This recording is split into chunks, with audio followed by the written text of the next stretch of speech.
Helsingin yössä on hetkiä, jolloin kaupunki tuntuu täysin rauhalliselta. Katuvalot heijastuvat märästä asfaltista. Ihmiset palaavat koteihinsa.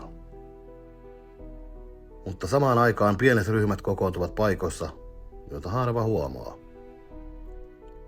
Nuorisojengit eivät useimmiten ala väkivallasta, ne alkavat yhteenkuuluvuudesta.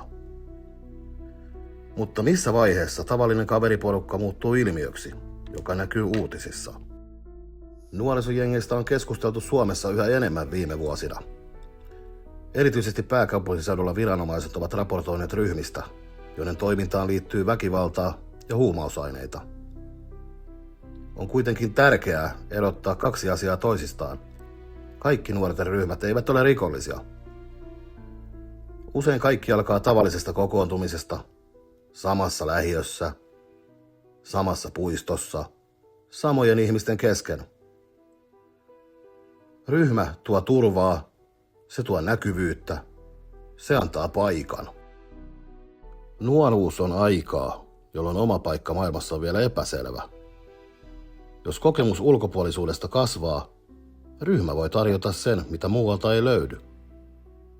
Arvostusta, selkeitä sääntöjä, yhteenkuuluvuutta. Ryhmästä tulee enemmän kuin kaveriporukka. Siitä tulee identiteetti. Kun ryhmä vahvistuu, syntyy myös rajat. Me ja muut. Alueesta tulee symboli, maineesta tulee tärkeä. Tässä vaiheessa pienikin konflikti voi saada suuremman merkityksen. Kyse ei ole enää yksittäisestä riidasta, kyse on asemasta ja kunniasta ryhmän sisällä. Tutkimusten mukaan nuorisojengien syntyyn vaikuttavat useat tekijät samanaikaisesti. Koulunkäynnin haasteet, kokemus syrjäytymisestä, taloudellinen epävarmuus, heikko luottamus ympäröiviin rakenteisiin. Yksittäinen tekijä harvoin selittää ilmiötä. Se syntyy hitaasti, kerros kerrokselta.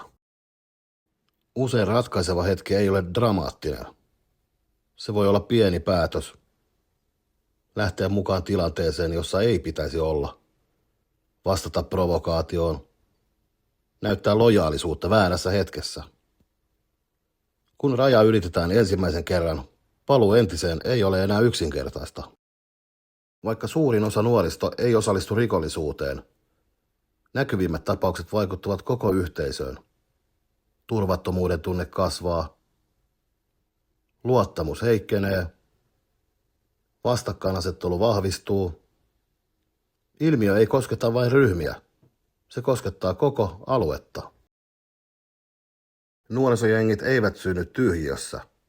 Ne ovat seurausta kokemuksista, ympäristöstä ja tarpeesta kuulua joukkoon. Kysymys ei ole vain rikollisuudesta, kysymys on siitä, missä vaiheessa vaihtoehdot loppuvat. Voidaanko ilmiöön vaikuttaa ennen kuin suunta muuttuu pysyväksi? Mitä mieltä sinä olet? Seuraavassa jaksossa tarkastelemme huumekauppaa Suomessa ja sitä, miten verkostot rakentuvat.